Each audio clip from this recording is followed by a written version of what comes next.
I protect all of my passwords, accounts, and devices using Aura. I get instant alerts about threats, like if my email or password are found on the dark web, so I can fix the problem fast. Try Aura free for 2 weeks using my link below.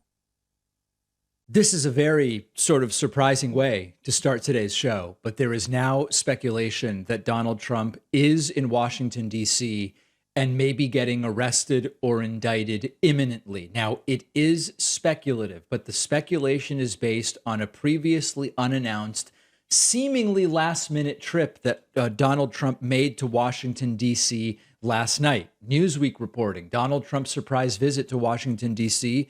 sparks arrest speculation. Trump made a surprised and unannounced visit to D.C. Sunday, prompting speculation and rumors about the reason for his trip. The video of Trump arriving at Dulles Airport in Virginia, an airport frequently used by those heading to the Capitol, was posted online by freelance reporter Andrew Leiden.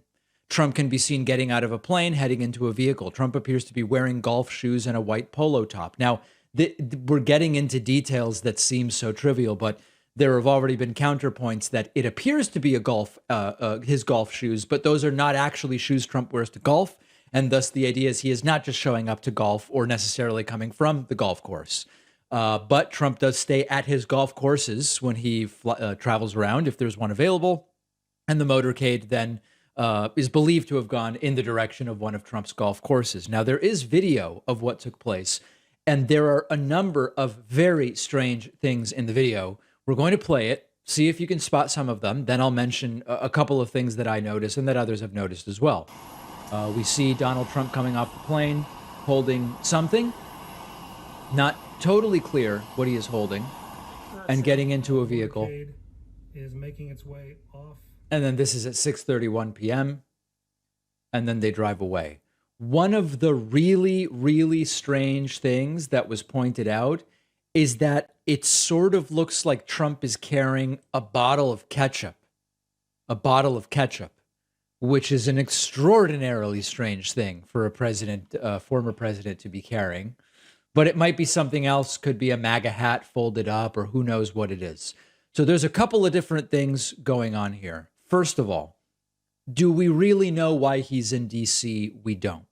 Do we know that it is an unexpected and unplanned trip up until the last moment? We do, because there generally is awareness of the soon-to-be whereabouts of the former president. One explanation would be some kind of medical issue. Certainly a possibility. Second possibility, he's back to be reinstated as president of the United States.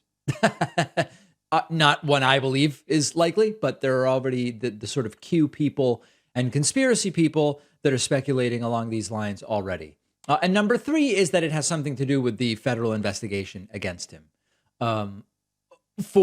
He's in there in the city for meetings that were previously undisclosed based on who knows what is going on. Okay, fine.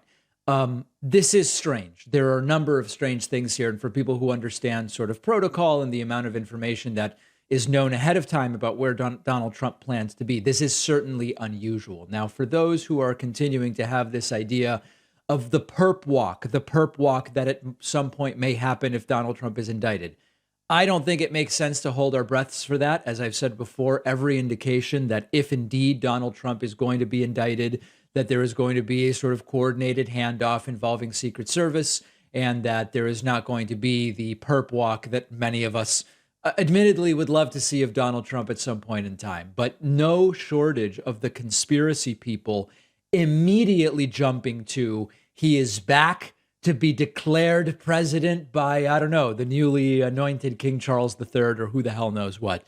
That is not what Donald Trump is in Washington, D.C. for. You now know everything that is known to us as of this moment. And by the time today's episode goes live, by the time this clip gets up on YouTube and Facebook and elsewhere, since it takes a couple of hours for us to turn the show around, there may be more known, and we will then follow up about it. I have some amazing video from radical Republican Congresswoman Lauren Boebert's recent debate. As some of you may know, there is a 2022 midterm election just around the corner, now about 7 weeks away. And some of the main debates are starting. We are following very closely. Will John Fetterman and Mehmet Oz debate? Will Herschel Walker finally agree to debate Raphael Warnock? And we are following all of these. Lauren Boebert participated in a debate against her opponent, Adam Frisch, and she seemed to glitch very, very badly.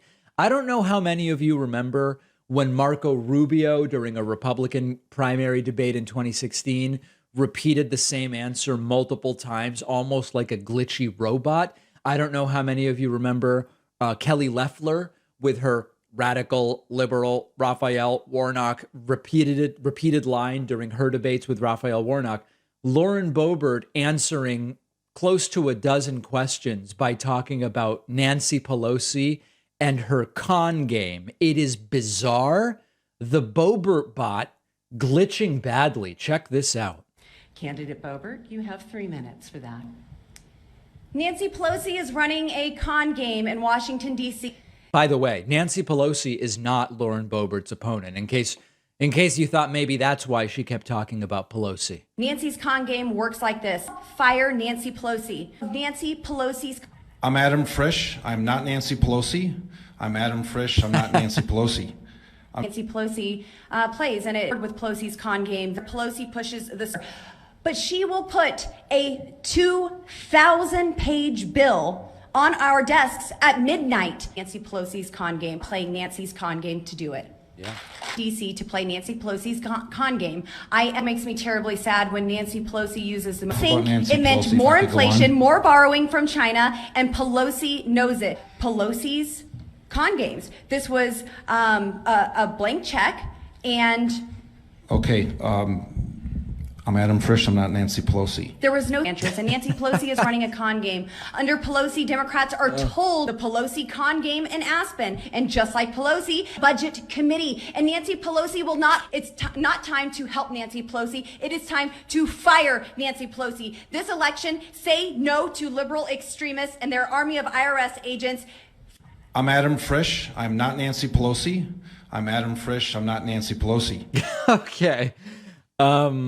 They have quite literally nothing to offer. There is nothing to offer there. And if you live in Lauren Boebert's district in Colorado, it's a very red district. I understand that. And Boebert, no, actually, this may be a district that was redrawn. So in any case, previously, Boebert's district was a very red district.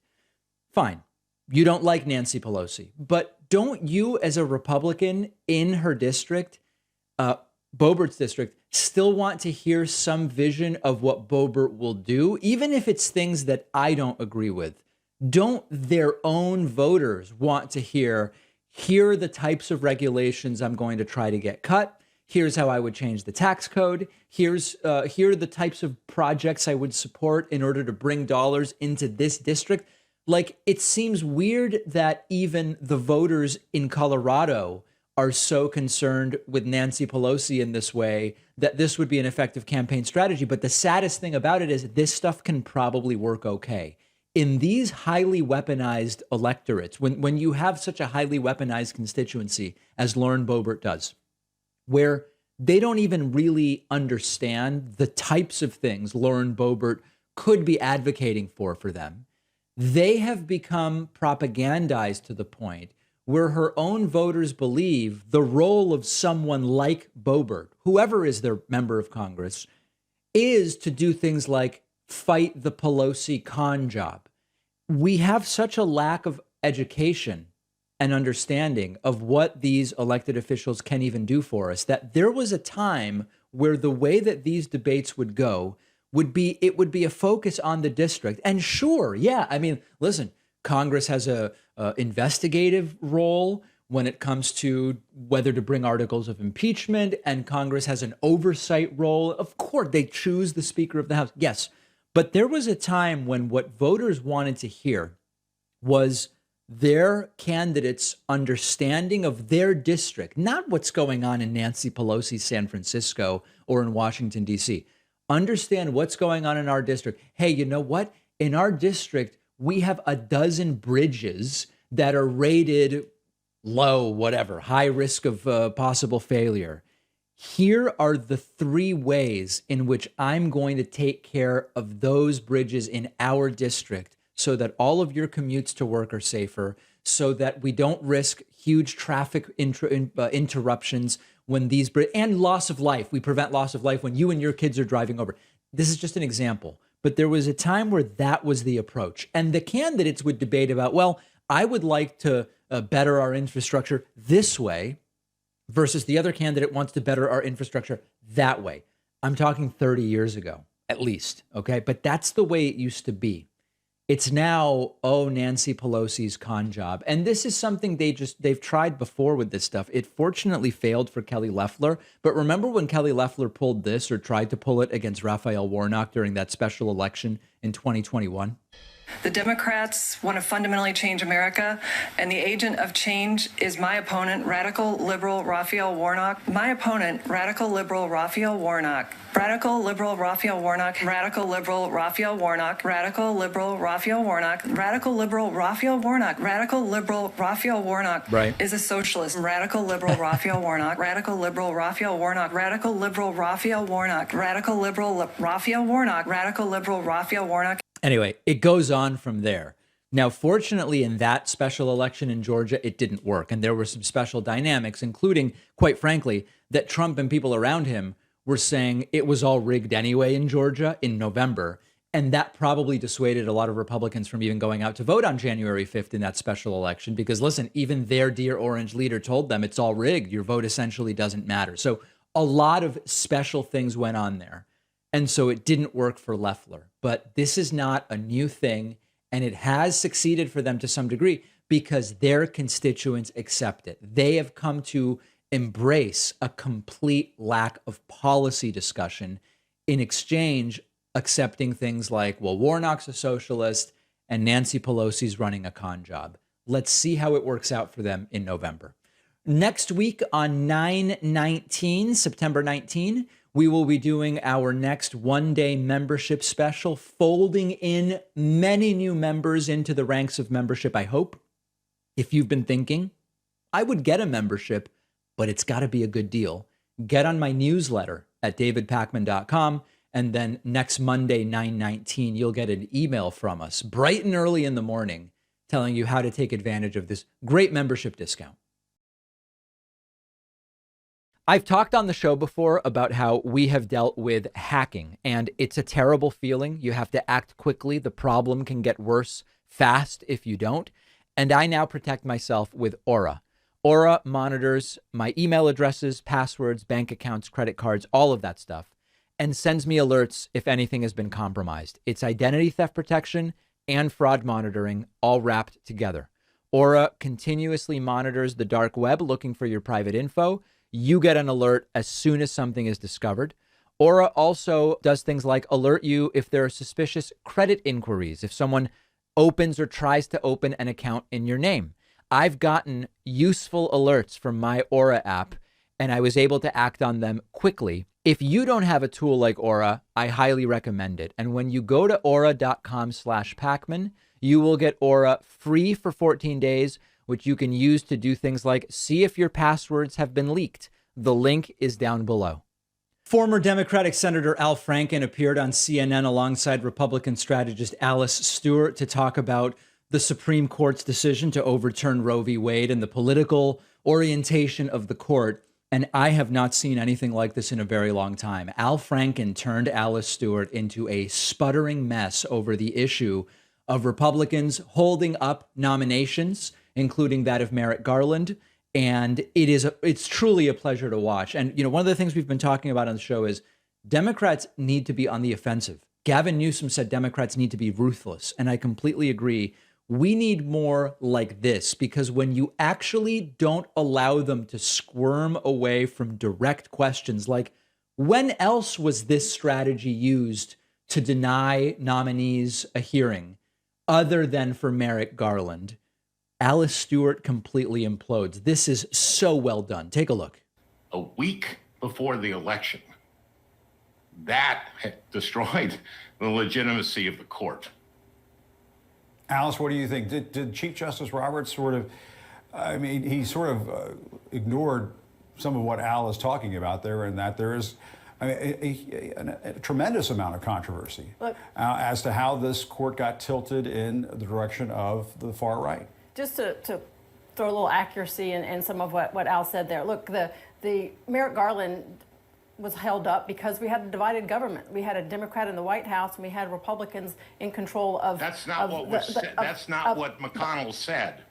But that's the way historically this has been. When you're in close to an election year and you have divided government. That's not the way it's been historically done. Yes, and when you have divided government, there typically is Now you'll actually see the moment she starts sputtering. Inclination to. Tell me when this happened before. When Tell me you're when it this close happened to before. When you're Merrick Garland is certainly one. When there's a divided government. No, they're before not moving Merrick forward. Garland. They're moving. They're not moving forward. When Tell there's me a when divided this happened government. before.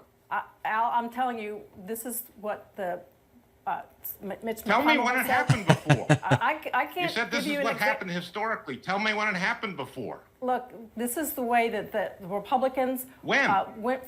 Like, I can't give you an exact example of when this happened No, in the because past. you know but when why I you can can't? Tell you, because it hadn't happened before. look, the basis for not appointing him was because of that specific reason. But moving forward, No, it wasn't. And McConnell explicitly said that it was the, quote, Biden rule, and he quoted a little piece of a speech that Biden had given in June of '80, and Biden said they wouldn't take up if they weren't consulted, and this was about someone resigning in June after a term of the court, which is very different than someone dying. Scalia died in February. And you saw, you guys, if you can find the tape, you can find Lindsey Graham saying, keep the tape. We will not take up a judge if someone dies, a nominee, if someone dies in an election year in the next election. This is total hypocrisy, and you actually, I'm surprised that you're claiming this, and you can't come up with an example because there is none. look, to get back to the point of the conversation. No, but this is here, the Kamala Harris. This is the point. This is the point. That's exactly right. We're talking about Kamala Harris and her calling Kamala. the current Supreme Court justices activist justices because she doesn't like the outcome of the ruling. And when they made their decision. Yeah, and of course, the point here is how did this court even become what it is? I think that to some degree, this is what Democrats need to do every time Republicans lie. Call them out, shame them, continue to expose that they are lying. Now, why did this even happen? You have to understand, right? It's because Jim Acosta allowed it to happen. In many other settings, the anchor or the interviewer will prevent this from happening, either for reasons of time and formatting or because they want to bail out one side. Jim Acosta at any point could have jumped in and saved Alice Stewart. She didn't deserve to be saved. And it's a good thing that Jim Acosta didn't. She was lying. And the other person she's arguing against called her out for her lies. And it was silly to think that you were going to be able to get away with that with someone like Al Franken. Al Franken identified the silly game and he called it out. Now, this is representative of a bigger issue with the Republican Party right now. They have zero integrity in politics. If there is no precedent or a rule that says you can't do something, they will do it.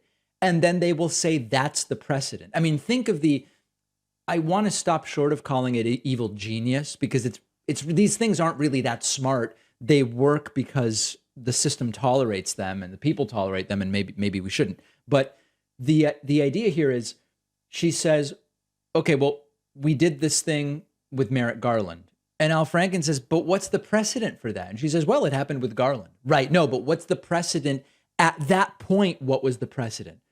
We did it with Garland. No, but that Garland can't be the precedent for Garland. It's all so stupid. And it's such a base and fundamentally vapid sort of framing of the debate. But when they're allowed to get away with it, of course, they're going to continue doing it. And, to go back to the Al Franken thing, we've talked about this before. Al Franken did engage in a very distasteful joke, this photograph that led to his eventual resignation from the Senate. I do think Democrats were a little quick in order to show their lack of hypocrisy in demanding that Franken resign when compared to so many other things that have happened for which no one has resigned. It was so minor. And we've talked to Democrats who say, yeah, it was actually a little bit jumping the gun on demanding Franken resign, just to show how non-hypocritical we are. Franken is really good at this and absolutely humiliating there for Alice Stewart. Also humiliating, by the way, new interview on the anniversary of 9/11, the 21st anniversary of 9/11, which was over the weekend. Republican Senate nominee in Georgia, Herschel Walker, appeared on Fox News's program with Maria Bartiromo, and he tried to make a statement about the 21st anniversary of 9/11, and it was completely unintelligible and confusing, very shaky. The entire interview was very shaky. He is now winning in more polls. Walker is now ahead of Warnock in Georgia. And look at how he can't even make sense of anything. Well, you got to pay tribute to the 9/11 victims, but also you saw America come together. You saw America come together because this country was, it was on the war with a country that didn't believe in us. And right. What? This country was on the war against a country that didn't believe in us, and then the country came together? Does he think that the Iraq war was related to 9/11, even though that's been widely debunked for decades? Does he think that the war was with a different country? It's not clear what he's talking about. Now we have leaders in Washington like Joe Biden doing venomous speeches that doesn't believe in American people. Right. So Walker continuing to really struggle to make any sense. Walker at one point raised the great Maya Angelou and tried to use language that certainly would make Maya Angelou up in the heavens roll her eyes, I'm sure.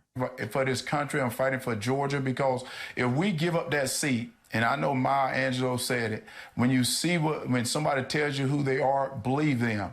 Right now, since Raphael Warnock been in office, we got higher taxes, we got higher gas prices, we got the economy is terrible. Right.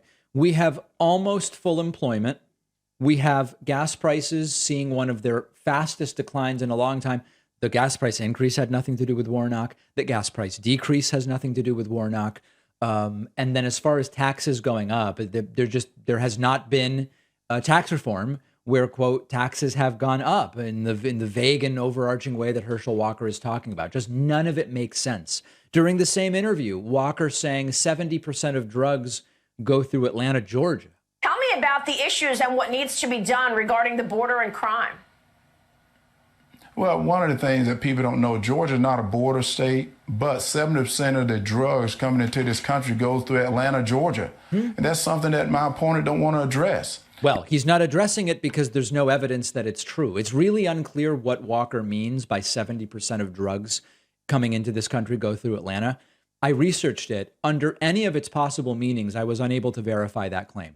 Does he mean that the 70% of drugs are coming through the Atlanta airport, which is a major airport? Does he mean that 70% of the drugs are being driven through Atlanta, Georgia on the roads?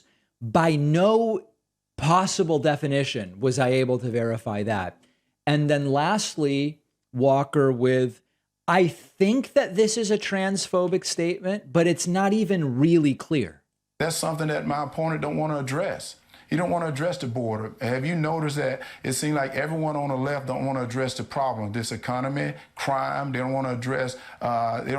Men and women's sports. They don't want to address. They even talking about. They rather talk about whether a man can get pregnant. That's not important, right? Yeah.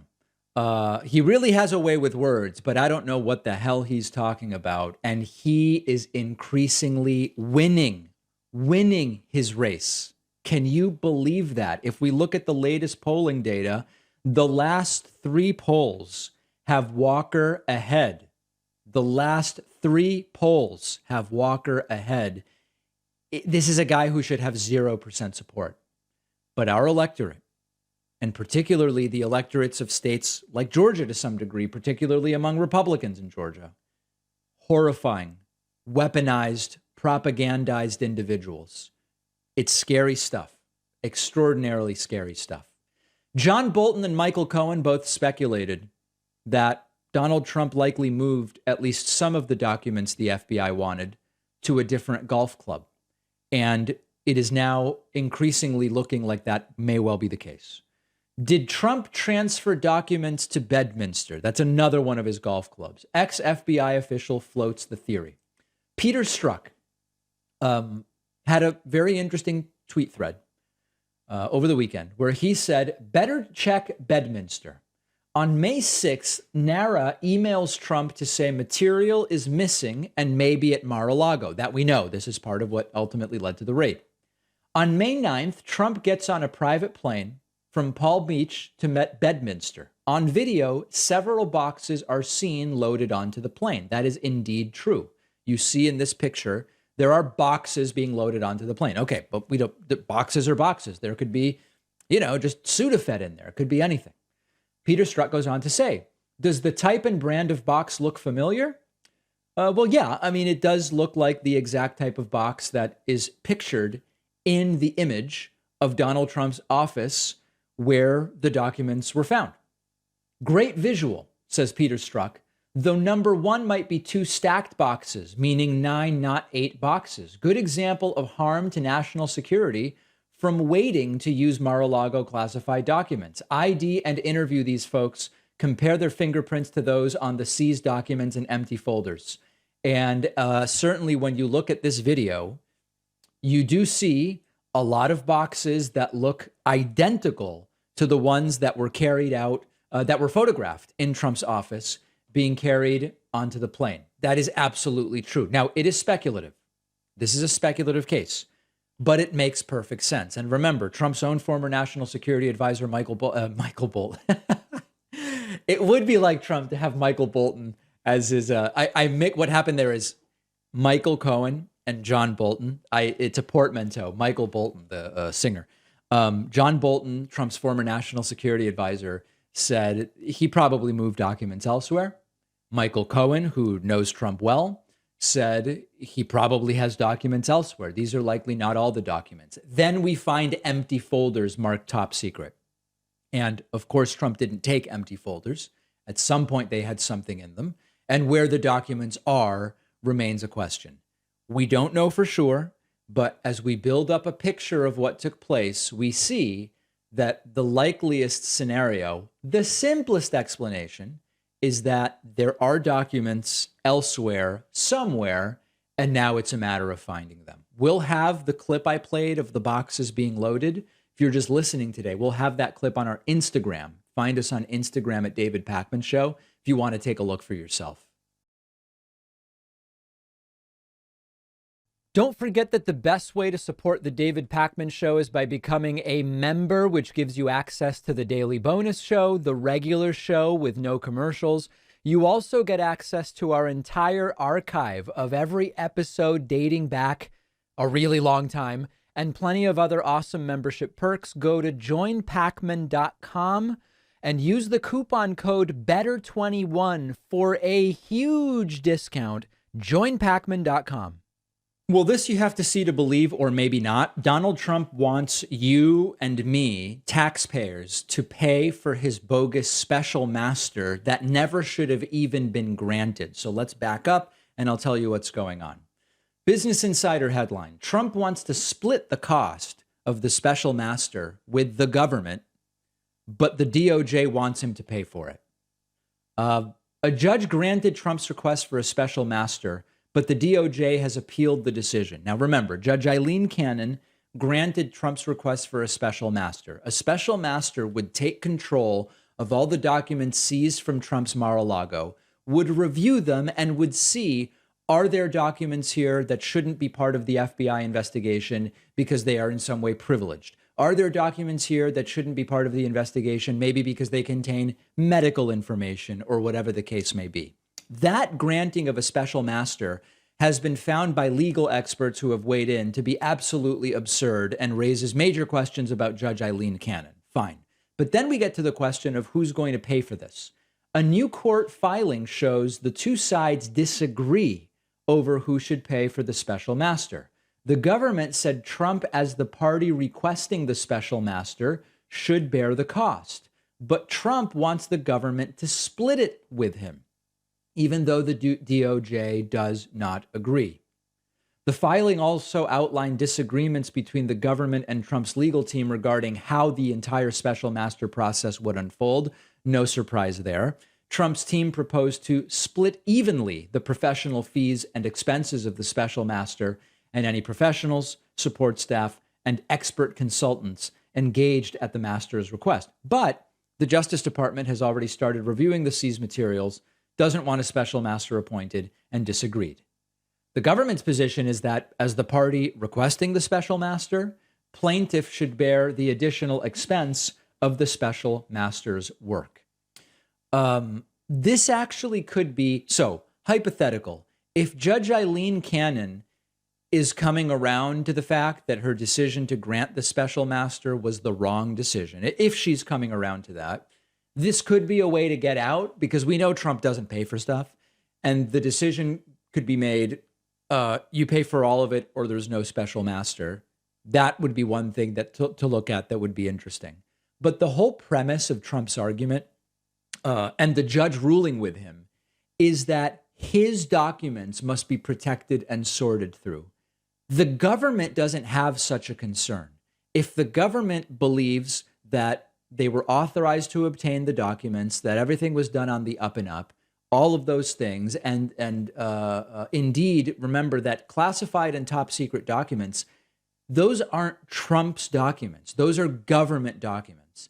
If Trump wants to make the case, they are his documents and they shouldn't be released and all these different things, it should be him. It should be he who actually ends up paying for it. And we don't know if that's actually the direction it's going to go.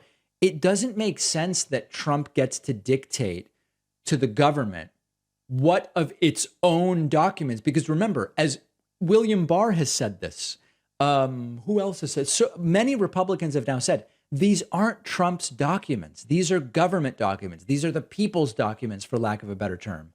It doesn't make sense that Trump gets to tell the government what they need to do with their own documents, and then they also pay for that. It is Trump who has to get to do that. He wants the special master. He should have to pay for it. It doesn't make sense to keep deferring to him in this way. Now, what's the strategy? The strategy is just to delay. That's the strategy. And it's a well-known legal strategy. It applies often in criminal trials, where most criminal defense attorneys will tell you, the longer we can delay, the better for everybody. Number one, and this is, I sort of say this tongue in cheek, but also not, the more motions to delay that a lawyer can file and succeed with, the more the lawyer gets to bill, all else being equal, and continue extending. And listen, at the end of the day, yeah, lawyers want to make money. Oh, the bonus show where you want to make money. Yeah, sometimes people want to make money. Okay, but that's not to suggest lawyers would unethically do that. There's also the legal explanation, which the lawyers have told me, which is the longer you can delay a criminal case, witnesses might die, witnesses' recollection becomes less accurate, documents might be lost, evidence might be misplaced, and it, generally speaking, favors defendants to delay in criminal trials. Laws might change. This applies more to like white collar. And even though generally speaking, the way you are prosecuted is based on what the law was at the time, it's still not going to hurt you if the law changes in a way that is favorable. All these different things can happen. So that's the strategy here. Delay as much as possible, period. And it's like a kid trying to delay bedtime. Well, I need to use the bathroom and I'm getting thirsty and oh, I don't know, I need to check what's my lunch tomorrow, and now I'm hungry, and then, oh, well, I got to brush my teeth again. It's the same type of thing, and now Trump wants you to pay for it, and hopefully that is rejected. Let's talk a little bit about William Barr. William Barr was the Attorney General at the end of Donald Trump's failed presidential term. And William Barr has basically turned on Trump, but would probably still vote for him over a Democrat. I know, think that through. But William Barr has now said, listen, all of this stuff about privilege doesn't make sense. Trump having documents at a country club doesn't make sense. None of it makes sense. And now it does appear as though Trump has fully turned on William Barr as well. Sort of a deranged open mic night feel at Bedminster over the weekend. That's one of Donald Trump's golf clubs. And in what is just an absolutely terrible, terrible attempt at stand-up comedy, Trump went after Bill Barr basically by calling him fat, saying all he wanted to do was eat. Check this out, and I apologize for the poor audio quality. That's what I'm looking for, General. How these stiffs that we have, these weak, stupid people. These attorney generals that don't know how to do their job. Like Bill Barr, all he wanted to do is eat.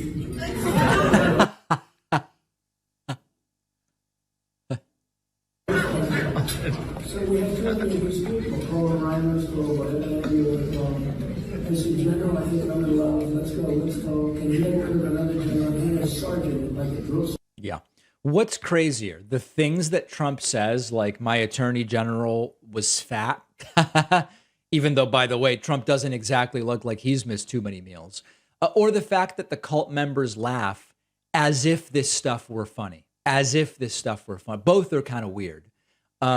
Another clip, this also, I believe this is also from Bedminster, but in a different room or something.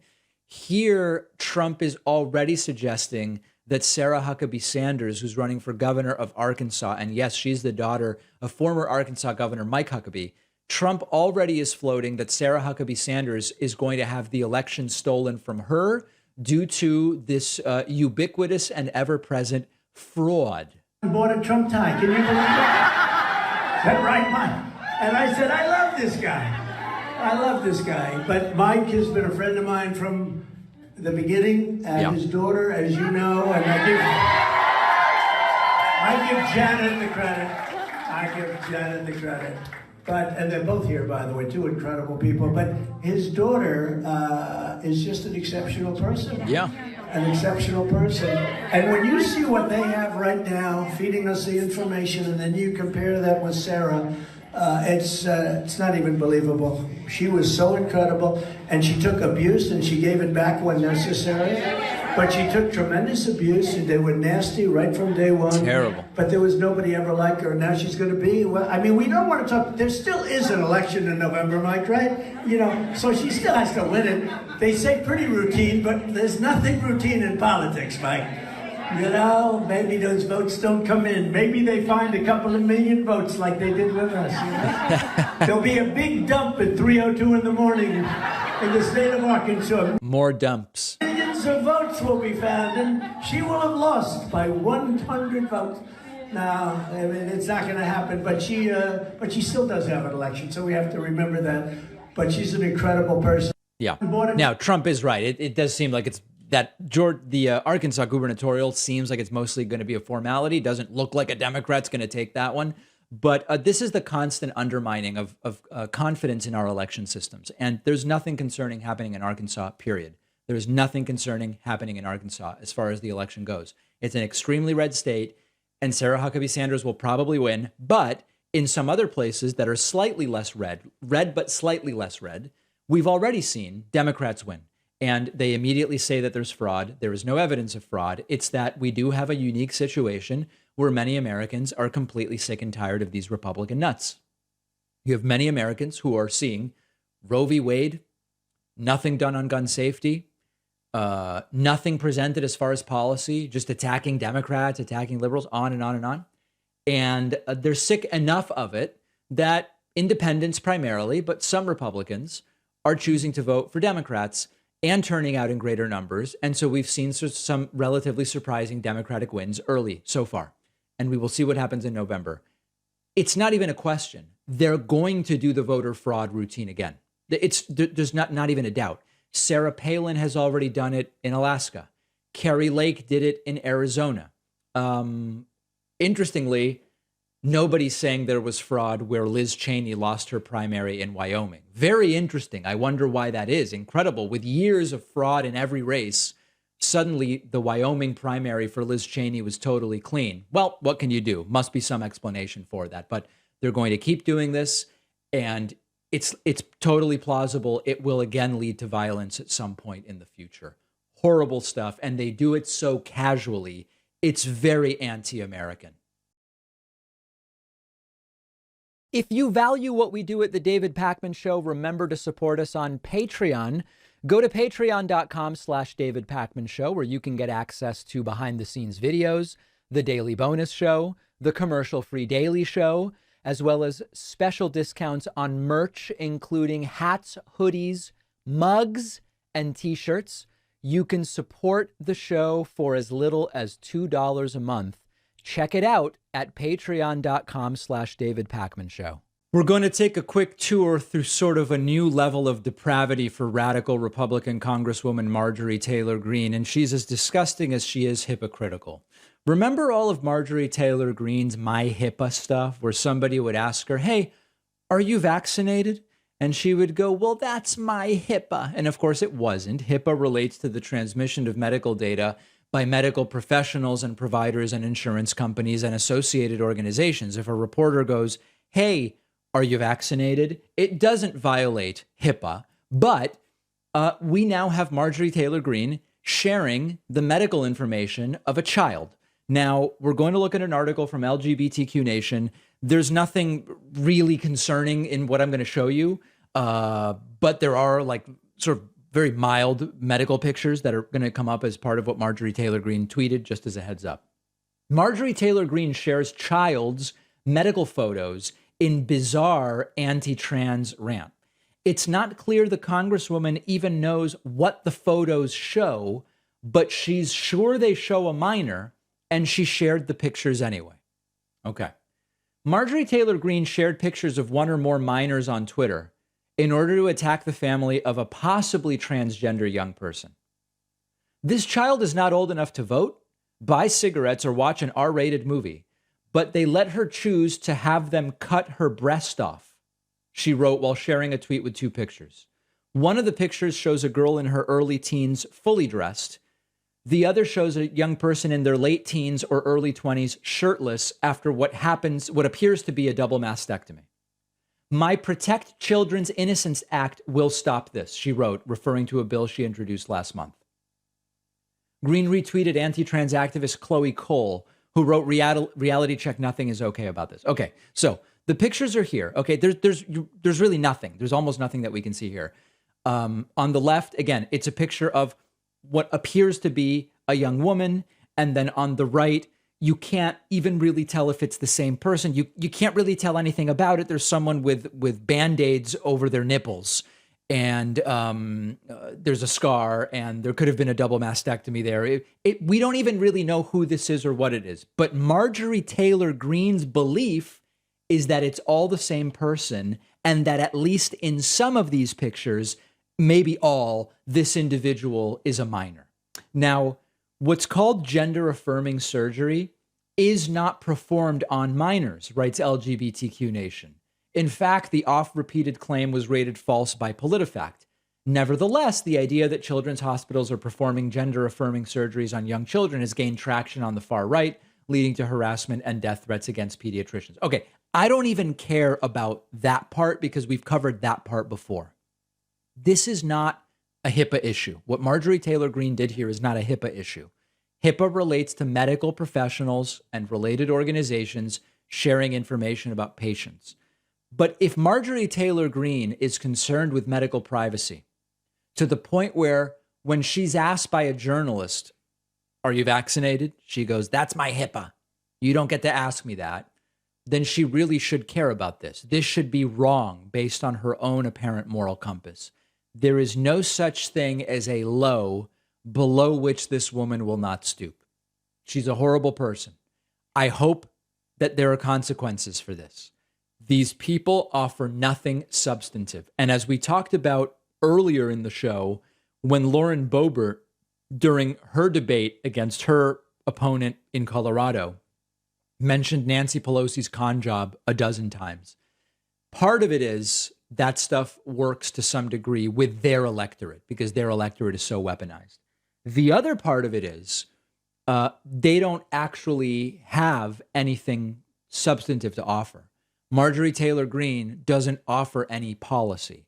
And this is what you get when you put these people in power, retweeting pictures of individuals she believes are minors. We don't know that they're minors. We don't know the origins of the picture. We really don't know anything. But she believes that, at least in one of those pictures, that individual is a minor, if it's even the same person in both pictures. And she still is retweeting and amplifying it. It's absolutely horrifying. Hey, here's very interesting news. The next Alex Jones defamation trial is starting.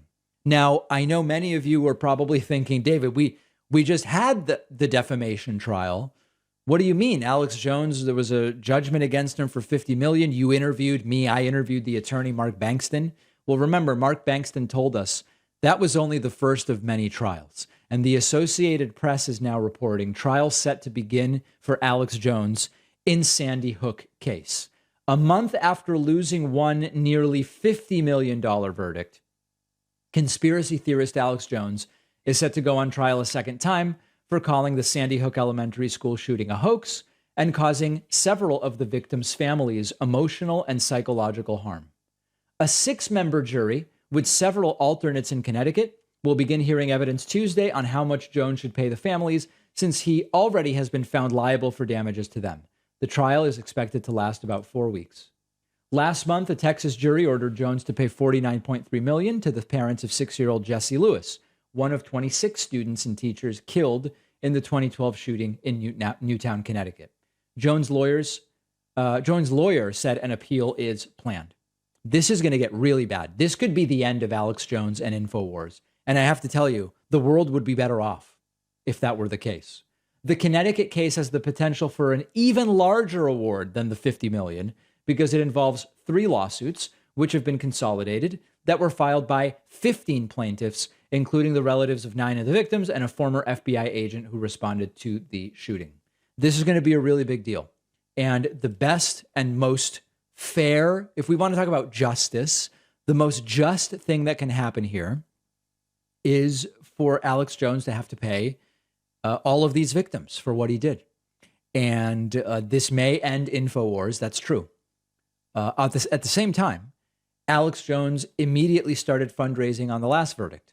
And Roger Stone recorded videos supporting Alex Jones fundraising on that verdict. And it's not clear that this is it for his followers. It actually may be motivating his followers from just little spits and spurts that I've been seeing on Twitter and elsewhere. Some of the InfoWars audience is quite motivated to donate and to buy whatever stuff Alex Jones is selling on the basis of what they believe is a completely unfair verdict. So I don't think it is obvious yet that this is the end for Alex Jones and InfoWars, but Mark Bankston, the plaintiff's lawyer who we interviewed not long ago, he told me I probably don't have a defamation. Remember, Alex Jones has attacked me. I don't know how many of you guys remember that. Thank your lucky stars every day you're not Dave Pacman. Oh, the bonus show where you want to make money. Everybody else that makes money to fund themselves is bad. Pacman's a loser. Yeah. Unfortunately, that, according to Mark Bankston, does not raise my case to the point of defamation. But this is probably going to clean out Alex Jones. Even if there are comparatively smaller verdicts, there are so many plaintiffs in this next case. This could be the end, and we will be covering it, and we will see what happens. We have a voicemail number. That number is 219-2-DAVID-P. Here is a caller who uses very disgusting language, some of which we've had to clean up for our broadcast version of the show. But he also is making a point that is just wrong, that I disagree with. Whoa, just lost my microphone. Oh my goodness, did you guys see that? That was crazy. I literally just lost my microphone. Let's see if I can get it plugged back in. Okay, there. I don't think that's ever happened on the show before. Okay, that will probably be memed. We're back. The microphone is back. Let's listen to the voicemail. Hey, David, I just wanted to know why you prefer to gargle Joe Biden's nuts. That's a technical term, the gargling of nuts. On a regular basis. Like, I prefer the Young Turks because they're at least willing to admit that he is a failure of a president. Right. He is a joke. He does nothing. Yeah. I've not seen that episode of TYT. You sit back waiting for headlines that make Joe Biden look good in your own eyes. You'll sit there and you'll suck his nuts. The entire segment. That's what you do. So, are you funded by the Democratic Party in any capacity, or are you just that much of a shill for the Democratic Party? I don't understand. I thought you were smart initially, but now I'm starting to doubt my initial assessment of you. Come on, man. Come on, man. All right, so let's go through it point by point. Joe Biden is basically 20 months into his presidency. For the first 17 of those 20 months, when Joe Biden had an accomplishment, I would tell you that he had an accomplishment. And my growing sense was this presidency was not going well. The approval rating or lack thereof reflected that. There were long periods without any major legislative accomplishments. There were a number of different events that took place for Biden that were not useful to him, and I called out all of it. And yes, in the last 3 of his 20-month presidency, there is new life in Joe Biden's presidency. A number of important legislative accomplishments, a number of good economic factors that only relate a little bit to Joe Biden. Remember, as I always have, when we see something happen in the economy that doesn't really have anything to do with the president, I gladly tell you that. And I mention it still helps the president when good things happen in the economy. So I think that, like many callers, one of two things may be going on. One, they see one of my clips in a vacuum where I praise something Joe Biden did, and their takeaway is that I am gargling Joe Biden's, let's use a more polite term, apple bags, okay? That I'm gargling the apple bags, sucking up to Joe Biden, I guess the phrase would be, because they don't see my other clips and they haven't been paying attention to the show long. That's one possibility. Other possibility is these people just don't care and they just want to make these allegations. And the third possibility is that they meant to call a different show. That often will happen. I will sometimes get people who call in and they go, David, that thing you said about, someone I've never even talked about, that was absolutely horrible. I'm unsubscribing. I don't think you were even subscribed to me because I don't even know what you're talking about. So any of these possibilities are on the table. But I have been very critical of the Biden administration. The last 3 months have been significantly better for him, and many indicators looking better and better economically in the United States. That's the reality. We have a fantastic bonus show for you today. It turns out that the incoming King Charles III, after the death of Queen Elizabeth II, King Charles will not have to pay inheritance tax on the Queen's private estate, which is worth more than $750 million. That's a great deal if you can get it. So we'll talk about what is normally the inheritance tax in the UK and how it is that King Charles avoids that. We are going to talk about Nigeria becoming the first country to ban foreign models and television ads. Television ads airing in Nigeria will have to have models, actors, maybe we would call them, who are Nigerian. And we'll talk about why they're doing it, how you enforce such a rule, and more. And lastly, we are seeing more and more companies drop vaccine mandates for COVID. The most interesting thing to me about this is that for years, we were hearing from the anti-vaccine right, the vaccine mandates at work are just the first step in whatever, some dystopian, authoritarian, slippery slope of tyranny. And we, the reasonable people, knew all along that's not going to happen. That's not at all what this is. This is just vaccine mandates for when it makes sense, and then it's all going to kind of fade away. And that's exactly what's happening. And those people are completely silent at this point in time. All of those stories and more we will talk about on today's bonus show when I'm joined by producer Pat Ford. You can sign up at joinpacman.com. Couple other things to tell you about. We will be doing a huge membership special on 9/19. That's next Monday, September 19th. It will be 9/19 themed. If you would like to take advantage of this great membership special, all you need to do is get on my mailing list at davidpacman.com. And then on the morning of 9/19, you will get an email telling you exactly how to sign up for a discounted membership. All right? Don't miss it. It's a doozy. My accountant is saying, David, don't do it. My business manager is saying, David, no. Our lawyer is saying, is this discount even legal? It's so huge. And I am saying, we're doing it. We are doing it for the people. And so I look forward to seeing you on the bonus show either today or after you get that discount membership.